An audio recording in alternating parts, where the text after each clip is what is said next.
یہاں پہلے پھلجڑیاں ہوتی ہیں، پھر پٹاخے ہوتے ہیں، پھر نعرے ہوتے ہیں، پھر تالیاں. میں ان میں سے کسی کی بھی پرواہ نہیں کروں گا جتنی دیر میں بات کروں گا. جس نے کورونا پہ سیاست نہیں کرنی وہ کوئی اور کام کرے. سارے بڑے شوگر مافیاز میں جو نام آ رہے ہیں بڑے بڑے خاندان ہیں. کوئی سبب تو ہوگا. جنہوں نے بہانے بنائے انہوں نے بھی ٹھیک کیا. لوگوں کو پتہ لگا ان کے پاس کہنے کے لیے کچھ نہیں. بیٹھ کے فیصلہ کرتے ہیں کہ چینی اس طرح سے کرش ہوگی، اتنی بلیک میں جائے گی، اتنی افغانستان کے نام پہ فراڈ ہوگا، اتنی ڈبل بکوں میں چلی جائے گی چینی. پہلی دفعہ ایک ایسا حکمران آیا ہے جس کا اپنا کوئی بزنس نہیں ہے. سرکار میں بیٹھا ہوا کوئی آدمی چھوٹا ہو یا بڑا ہو ان سب کو جواب دے کیا جائے گا. فوری طور پہ کانفلکٹ آف انٹرسٹ کا قانون پاکستان میں وضع کیا جائے گا. پاکستان جہاں پہ فوڈ چین برقرار رہی، پاؤنڈ سٹرلنگ پکڑ کے پورے لندن میں گھوم رہا، مجھے ڈبل روٹی نہیں مل رہی، میرے بچے کہتے ہیں ہم نے بریڈ کھانی ہے. کہ مہنگائی جس طرح سے بڑھ سکتی تھی نہیں بڑھی. آپ کو یاد ہے 1971 کی جنگ میں روٹی کا کیا ریٹ ہوا تھا وزیر آباد سے لے کے گجرانوالہ تک. احساس پروگرام کے ذریعے سے اس خطے کی غالباً تاریخ میں پہلی دفعہ اتنے پیسے لوگوں کو بھیجے گئے. ریاست کے اندر ریاست بنانے والے لوگ آ گئے ہیں. 1 انچ بھی پاکستان کا آج ایسا نہیں ہے جہاں پاکستان کا پرچم نہیں لہرا رہا. پیٹرول مافیا، وہ لوگ جو ایشیا کا سب سے بڑا ریلیف دیا عمران خان کی گورنمنٹ نے، لوگوں تک نہیں پہنچنے دیا گیا. آپ اس ایوان میں لوگوں کو جن دکھانے کی کوشش نہ کریں. جو لابیاں استعمال ہوئی ہیں وہ کٹہرے میں جائیں گی.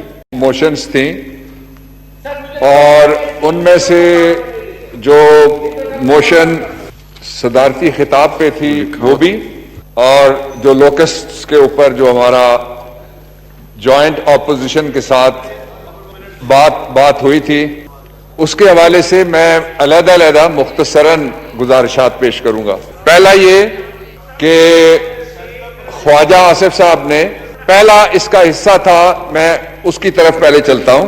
میں اپوزیشن لیڈر جو قائم مقام کہہ لیں انہوں نے جو نقطے اٹھائے ان میں سے ایک نقطے کے ساتھ میں اتفاق کرتا ہوں، اور وہ نقطہ یہ ہے.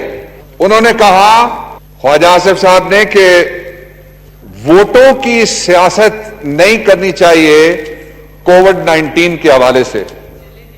میں 100% اتفاق کرتا ہوں، اور میں ایک اضافہ کرتا ہوں جناب اسپیکر اس میں، اور اضافہ یہ ہے کہ انہوں نے 2-3 اینکرز کے نام لیے.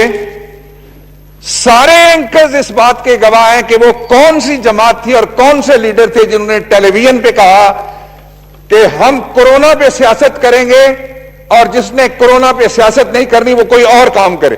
کورونا کے اوپر پالیٹکس نہیں ہونی چاہیے تھی لیکن ہوئی. جب کہیں سے سیاست ہوگی تو پھر اس کا جواب بھی آئے گا. لیکن یہ اچھی روایت نہیں تھی کہ کورونا کے اوپر، بیماری کے اوپر، وبا کے اوپر مشکل اور ابتلا جو لوگوں پہ آئی تھی اس پہ سیاست ہوتی. دوسری بات جس سے میں اتفاق کرتا ہوں وہ یہ ہے کہ Pakistan steel mills, Pakistan international airlines اور جتنے بھی وہ ادارے جو پرائیویٹائزیشن کی لسٹ پہ ہیں ان کی پرائیویٹائزیشن کا عمل ٹرانسپیرنٹ ہونا چاہیے، ہوگا. وہ قانون کے مطابق ہونا چاہیے، ہوگا. اور اس عمل کو پاکستان کے وسائل میں اضافے کے لیے استعمال کرنا چاہیے، ایسا ہی ہوگا. تیسری بات جو انہوں نے کی اس سے بھی میں اتفاق کرتا ہوں. یہ غیر روایتی تقریر ہے. یہاں پہلے پھلجڑیاں ہوتی ہیں، پھر پٹاخے ہوتے ہیں، پھر نعرے ہوتے ہیں، پھر تالیاں. میں ان میں سے کسی کی بھی پرواہ نہیں کروں گا جتنی دیر میں بات کروں گا، جب بھی بات کروں گا. اس لیے کہ اس ایوان کو جناب اسپیکر 2 چیزوں کی شدید ضرورت ہے. یہ میں دعوت فکر دے رہا ہوں سب کو. یہاں بڑے بڑے پرانے پارلیمنٹیرینز آتے ہیں. ایک یہ کہ پارلیمنٹری بزنسز اور پریکٹسز ان کے اوپر عمل درآمد کیا جائے، اور دوسرا یہ ہے کہ اس کے ساتھ ہی ہم سننے کی ہمت ڈالیں. بات کہنا اور بات سننا ایکولی امپورٹنٹ ہے. میں تیسری بات کی طرف جاتا ہوں. انہوں نے کہا کہ اسلام آباد کے کسی سرکاری ہاسپٹل میں یا شاید سارے ہاسپٹلز میں ایج لمٹ کے ساتھ لوگوں کو پیشنٹ کے طور پہ قبول اور ایڈمٹ کیا جا رہا ہے. اگر ایسا ہے کوئی انسٹنس ان سے پوچھنے کی ضرورت نہیں ہے، ان کا کام تھا پوائنٹ آؤٹ کرنا. I personally will inquire today. ایسا ہے تو بالکل غلط ہے. اس لیے کہ ایج کی کسی لمیٹیشن کو علاج کے ساتھ ٹیگ نہیں کیا جا سکتا، اور اللہ تعالیٰ کا قانون بھی یہ ہے کہ ہمیں اپنے آنے کی تاریخیں پتہ ہیں کہ کون کس سال، کس مہینے، کس عشرے میں پیدا ہوا تھا، لیکن جانے کی تاریخ کسی کو اللہ تعالیٰ نے نہیں بتائی، کسی کو معلوم نہیں ہے۔ اس لیے علاج میں یہ تخصیص نہیں ہو سکتی کہ اس عمر تک، ویسٹرن ممالک میں ایسا کسی جگہ ہوگا، پاکستان اس کا متحمل نہیں ہو سکتا۔ بڑا ہمارا جو ہیلتھ کا سسٹم ہے وہ اس قابل ہے کہ وہ ہمارے بزرگوں کا، سینئر سٹیزنز کا، ہمارے والدین جس میں شامل ہیں، جن کے زندہ ہیں، اللہ تعالیٰ ان کو صحت مند رکھے، جن کے چلے گئے اللہ تعالیٰ ان کی بخشش کرے۔ چینی کے اوپر سب سے پہلے بات ہوئی، بہت سارے فاضل مہمان نے گفتگو کی۔ چینی کمیشن ہے، اس کے دو ایشوز ٹیگ ہوئے، دونوں پہ میں شارٹ کامنٹ کر کے آگے بڑھ جاؤں گا۔ پہلا یہ کہ چینی کمیشن بنا، یہ بھی کہنا چاہیے اور ماننا چاہیے کس نے بنایا، یہ بھی کہنا چاہیے اور ماننا چاہیے سب کو پتا ہے کیا کیا دھمکیاں تھیں۔ حکومت گرانے کی دھمکی ہونے کے باوجود بھی اگر کوئی کمیشن بناتا ہے، اس کمیشن کے لیے ابتدائی رپورٹ کے آگے بڑھتا ہے۔ وہ اگر شخص چلا جاتا ہے اس سٹیج کے اوپر جہاں پہ فورنزک آڈٹ ہوتا ہے، اور وہ شوگر ملیں جنہوں نے کبھی اپنے کھاتے کسی کو ہوا بھی نہیں لگنے دی تھی، وہ سارا ایکسپوز ہوتا ہے، تو یہ کیا پاکستان کے خلاف کوئی کام ہو گیا کہ ہم اس پہ اعتراض کریں؟ یہی تو وہ سٹیٹس کو ہے جس کے ساتھ ہم سارے وقتاً فوقتاً لڑنے کا دعویٰ کرتے رہے، لیکن پہلی دفعہ اس سٹیٹس کو ہاتھ ڈالا گیا۔ یہاں اکثر کہا جاتا ہے، میں اس بات پہ حیران ہوں، چلیے میں بھی آج کہتا ہوں، میں بھی اس بات پہ حیران ہوں کہ پاکستان کے چھوٹے چھوٹے سیاسی کارکن جاوید عباسی اور بابر اعوان، گاؤں کا نام بھی ایک ہے، یہ اس زمرے میں نہیں آتے۔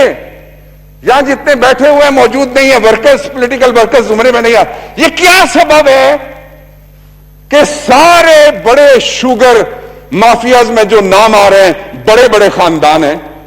کوئی سبب تو ہوگا، میں سبب میں نہیں جانا چاہتا، سوائے اس کے کہ پاکستان کے اندر چینی جس قیمت پہ پیدا ہوتی ہے اس قیمت سے ہزاروں گنا زیادہ اس کو چٹوں کے اوپر بیچ دیا جاتا ہے، اس رفتار سے بیچ دیا جاتا ہے۔ سال بعد چینی لے جانا، 6 مہینے بعد، کرشنگ کا سیزن صرف 2 مہینے کا ہوتا ہے۔ اس لیے یہ کریڈٹ عمران خان کا، تحریک انصاف کا ہے، اس حکومت کا ہے۔ دوسرا اس کا پورشن ہے سبسڈی، 29 ارب روپے کی سبسڈی دی گئی، 5 سال کا عرصہ ہے۔ اس حکومت کو 1 سال اور تقریباً 10 مہینے سے کم عرصہ ہوا ہے۔ اس کے دور میں 3 پوائنٹ سمتھنگ سبسڈی دی گئی، دینے والے جواب دیں، سب کو انٹروگیٹ کیا گیا، سب کو تفتیش کے لیے بلایا گیا، سب سے سوال کیے گئے، کسی کے ساتھ کوئی رعایت نہیں کی گئی۔ اس کے علاوہ جو سبسڈی ہے 20-25 وہ بھی تو کسی نے دی، ان سے بھی سوال کیے گئے، ان میں سے جو لوگ آئے انہوں نے ٹھیک کیا، جنہوں نے بہانے بنائے انہوں نے بھی ٹھیک کیا، لوگوں کو پتہ لگا ان کے پاس کہنے کے لیے کچھ نہیں۔ تیسری بات، اس دور میں جو سبسڈی دی گئی اس کے بارے میں رپورٹ پڑھ لیجئے ایک دفعہ، اس کے بعد اعتراض کریں۔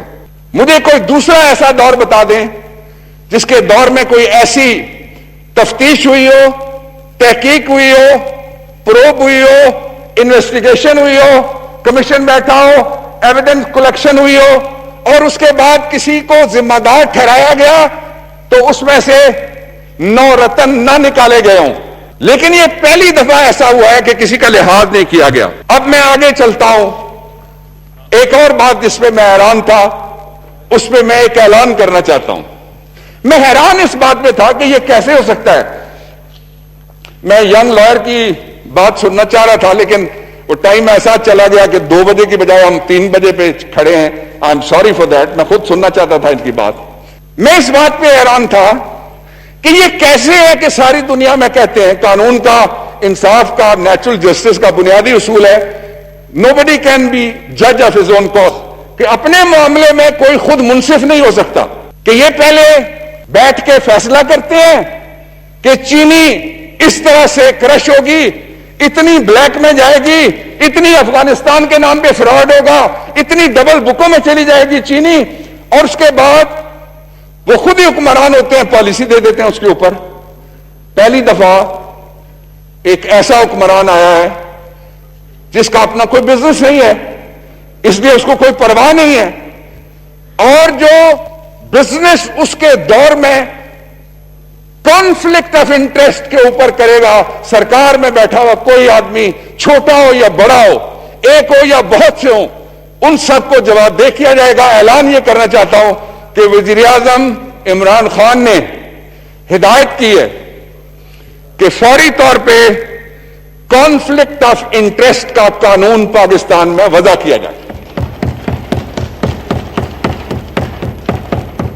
ایک بڑا مسئلہ لوگوں کے لیے شاید نہ ہو، یہاں بیٹھے ہوئے لوگوں کے لیے بھی، باہر بھی، فاضل ارکان کے لیے بھی، سننے والوں کے لیے بھی، میرے لیے ہے پاکستان کے تاریخ کا جو سب سے بڑا آج تک پچھلے 70 سالوں میں، 73 سالوں میں بلکہ سب سے بڑا جو نان گورنمنٹل آرگنائزیشن NGO ہے وہ پاکستان کے دینی مدرسے ہیں۔ میں شکریہ ادا کرتا ہوں اس جانب سے کہ ان کے لیے کہا گیا ہے کہ اساتذہ اور وہ جو خواتین اساتذہ ہیں ان کے معاشی مسائل کے حل کے لیے کچھ کیا جائے۔ جنہوں نے یہ نقطہ اٹھایا ان کا شکریہ۔ اس پہ میں بات کروں گا گورنمنٹ سے، متعلقہ اداروں سے، آپ کو بلائیں گے، آپ کوئی خاتون نمائندہ شامل کرنا چاہیں تو کریں، اور جو احساس کیش پروگرام میں سے اگلی جو ایک ساتھ آنی ہے وہ ایک آن گوئنگ پروسیس ہے جو چلتا رہے گا انشاءاللہ، تو اس میں آپ کو کس طرح سے شریک کیا جائے اور کیا مدد آپ کی کی جا سکتی ہے، اس لیے کہ پاکستان میں ایجوکیشن کے فیلڈ کے اندر باقی جو ادارے ہیں بہت اچھا کام کرتے ہیں، پیسے بھی دبا کے لیتے ہیں، یہ نہ کسی سے ہاسٹل کے چارجز لیتے ہیں، صرف ان کو کوئی جو ڈونیشنز ملتی ہیں اس کے اوپر چلتے ہیں۔ اس لیے ان کو میں وعدہ کرتا ہوں حکومت کی جانب سے کہ انشاءاللہ العزیز اس مسئلے کو میں حکومت میں اٹھاؤں گا۔ تیسرا، میں بہت تفصیل میں نہیں جاتا، لاک ڈاؤن کے دو آپ کے پاس آپشن تھے۔ ایک آپشن وہ جو سندھ کی گورنمنٹ نے استعمال کیا، دوسرا آپشن وہ جو پاکستان تحریک انصاف کی جہاں جہاں حکومت تھی وہاں اور اتحادیوں کی وہاں ہم نے استعمال کیا۔ سمارٹ لاک ڈاؤن آج کیا ہے؟ یہ اجلاس جناب اسپیکر جو کل ہوگا وہ کیا ہے؟ سمارٹ اجلاس، اس لیے کہ سارے لوگ اکٹھے نہیں کیے جا سکتے۔ مجھے بڑا دکھ ہو رہا ہے، تکلیف ہو رہی ہے کہ اتنے میرے فاضل colleagues they are covid positive, بے شمار اور ہیں جو ہیں بتاتے نہیں ہیں، بے شمار اور ہیں جو ٹیسٹ اس ڈر سے نہیں کراتے کہ کہیں کووڈ پازیٹیو نہ نکل آئے، اپنی اپنی مرضی ہے۔ مجھے بڑی تکلیف ہو رہی ہے، سچی بات یہ خالی صفحے دیکھ کے مجھے بہت دکھ ہو رہا ہے اس بات کا۔ اور باہر بیٹھے ہوئے لوگ کہتے ہیں کہ ہم نے احتیاط شروع میں نہیں کی، احتیاط تب بھی کی گئی تھی۔ اس پہ جو تجویز دی اپوزیشن نے، اس کے اوپر میں آپ کو آپ کی توجہ چاہتا ہوں۔ آپ نے کہا کہ جو کووڈ-19 کی کمیٹی ہے اس کو دوبارہ فارم کیا جائے۔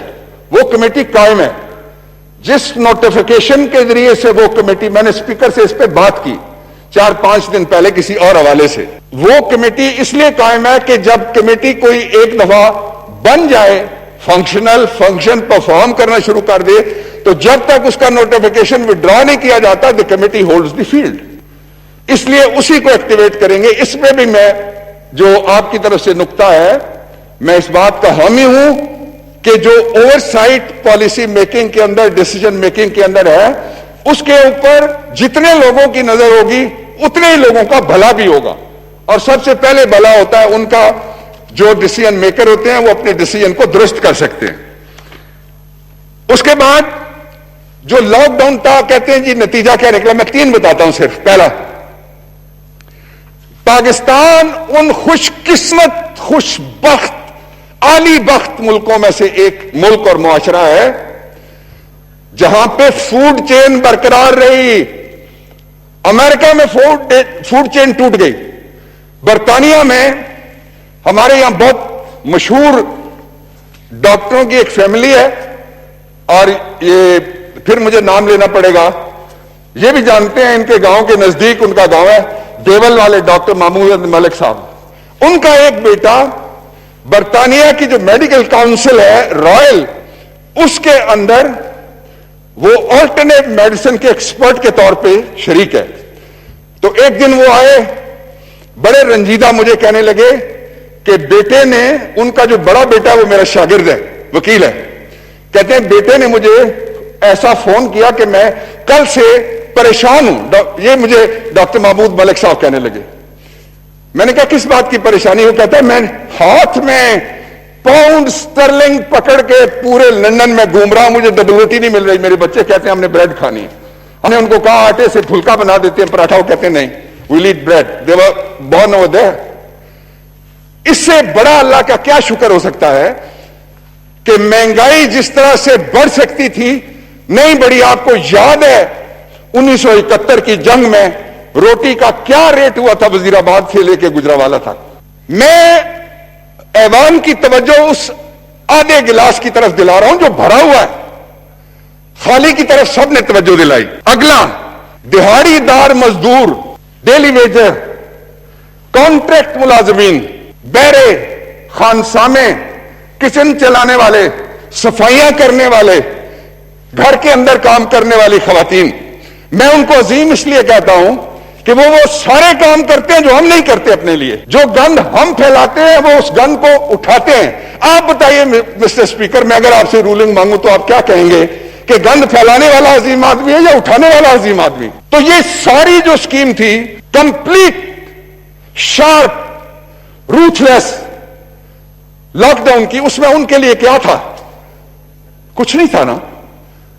اسی کے نتیجے میں تیسرا کام ہوا اور وہ یہ ہے کہ جناب پاکستان کی تاریخ میں پہلی مرتبہ، اس میں بھی اگر کووڈ-19 کمیٹی اپنی اوور سائٹ رکھنی چاہے تو گورنمنٹ ول ویلکم دیٹ، پہلی دفعہ احساس کیش پروگرام کے ذریعے سے اس خطے کی غالباً تاریخ میں پہلی دفعہ اتنے پیسے لوگوں کو بھیجے گئے، سارے کے سارے ٹرانسپیرنٹ طریقے سے بھیجے گئے. کسی جگہ پہ نہ کوئی الزام آیا. بد انتظامی کے جو ذمہ دار تھے پہلے ہفتے میں 10 15 20 30 لوگ، ان سب کے خلاف کارروائی ہوئی، ان کو اپنے عہدوں سے ہٹا دیا گیا. اب میں آپ کو دوسری طرف لے کے چلتا ہوں جناب. یہاں کہا گیا کہ ہمارے فاٹا کے ضم شدہ اضلاع میں کوئی ماورائے ریاست لوگ، ریاست کے اندر ریاست بنانے والے لوگ آ گئے ہیں اور ان کو بڑا اثر و رسوخ پذیرائی. یہ غلط فہمی دور کر لیں. میں سب سے پہلے ان شہیدوں کو سلام پیش کرنا چاہتا ہوں جن کی وجہ سے ہمارا مغربی بارڈر محفوظ ہوا. ان غازیوں کو میں خراج تحسین پیش کرنا چاہتا ہوں جن کے اعزاز نہیں رہے، لیکن آج پاکستان ونڈیکیٹ ہے دنیا کی نظر میں. آج پاکستان کے مسلح ادارے پاکستانیوں کی نظر میں ونڈیکیٹڈ ہیں، اس لیے کہ آج پاکستان کا فاٹا کے ضم شدہ علاقوں میں جہاں غیر ملکیوں کا قبضہ ہوتا تھا، ان کا موج میلہ ہوتا تھا، متبادل اکانومی ہوتی تھی، ان کی حکمرانی ہوتی تھی، نو گو ایریا تھا پاکستان کے. 1 انچ بھی پاکستان کا آج ایسا نہیں ہے جہاں پاکستان کا پرچم نہیں لہرا رہا. اس لیے آپ اس ایوان میں لوگوں کو جن دکھانے کی کوشش نہ کریں. سوشل میڈیا میں دکھائے جا سکتے ہیں. تکلیف کس کو ہے؟ مثلا فاٹا کے اضلاع آ گئے مردان کے برابر، ایبٹ آباد کے برابر، پشاور کے برابر. کیا یہ برا ہوا؟ اب ان کو بجٹ ملا ان اضلاع کی سکیمز کے مطابق. جس کو علاقہ غیر کہتے تھے وہاں تھانے قائم ہو گئے. وہاں پہ جو پیراملٹری کے لوگ تھے وہ سارے کے سارے غالباً if I'm not forgetting 8,000 لوگ، 4,000 سے لے کے 8,000 مختلف کیٹیگریز all put together، وہ سارے کے سارے پولیس کی سروس میں آ گئے. ان کو ہر جگہ ملک کے باقی شہروں کی طرح، جس طرح اسلام آباد ہے، کراچی ہے، لاہور ہے، گجرانوالہ ہے، فیصل آباد ہے، کوئٹہ ہے، حیدرآباد ہے، ان کو نمائندگی ملے گی ساری جگہ پہ. تو پریشانی کہاں ہے؟ اور آخری بات جو کہے گی کہ جو مذاکرات ہو رہے ہیں, مجھے یاد ہے میں نے اس وقت بھی جب ہم نے دیا تھا مالاکنڈ ڈویژن میں چترالی صاحب اور مفتی صاحب شریعت کا نظام, اس وقت آپ دونوں کی جماعتیں ادھر بیٹھتی تھیں اور اس نظام کو واپس لیتے وقت دونوں وقت جو نیشنل ڈیبیٹ تھا گورنمنٹ کی طرف سے وہ میں نے لیڈ کیا. کیا وہی حالات ہیں؟ نہیں ہے نا, بدل گئے حالات. تو جو بدلے ہوئے حالات ہیں ان میں بدلنے والوں کے خون کو خراج تحسین پیش کرنا چاہیے, شکوک کا اظہار نہیں کرنا چاہیے, شبہات کا اظہار نہیں کرنا چاہیے, تسلی رکھنی چاہیے. آخری بات, مس گورننس. لیکن اس سے پہلے مری نتھیا گلی اور گلیات, ان کے حوالے سے یہاں فارمر ڈیپٹی اسپیکر نے پوائنٹ لیا. میں ان کو یہ بتانا چاہتا ہوں کہ ٹورزم اس علاقے میں کھولنے کے لیے ایس او پیز بن رہے ہیں.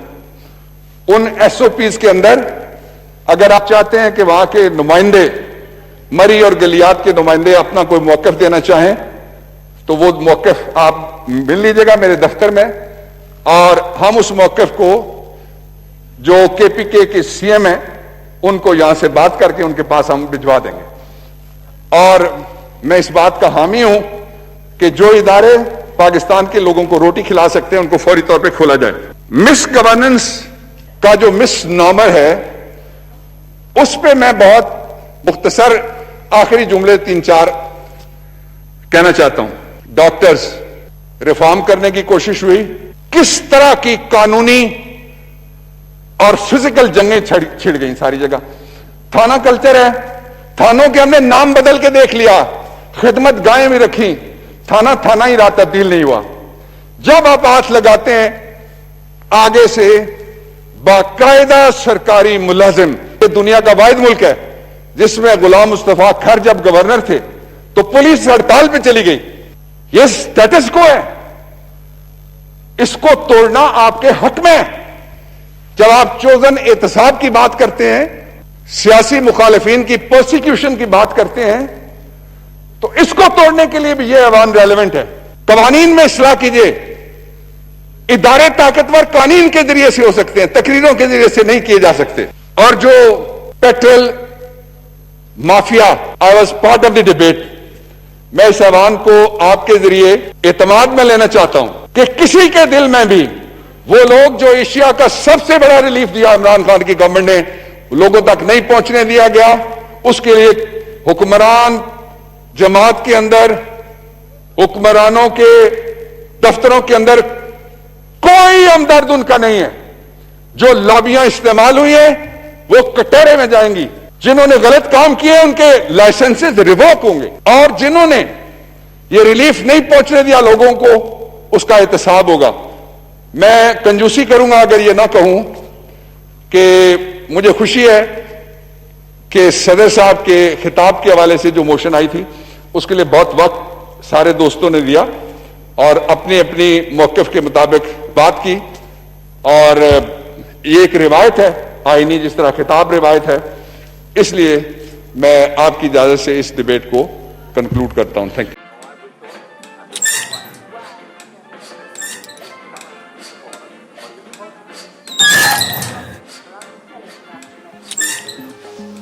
اب جب سب کچھ سمارٹ ہے تو فین بھی سمارٹ ہی چلے گا. رائل فینز کی سمارٹ فین رینج ہے نوائز لیس. اس کا ریموٹ دے آپ کو کنٹرول اور کنوینئنس, اور A C D C inverter function بنائے اسے انرجی سیور. رائل فینز, ساتھ زندگی بھر کا.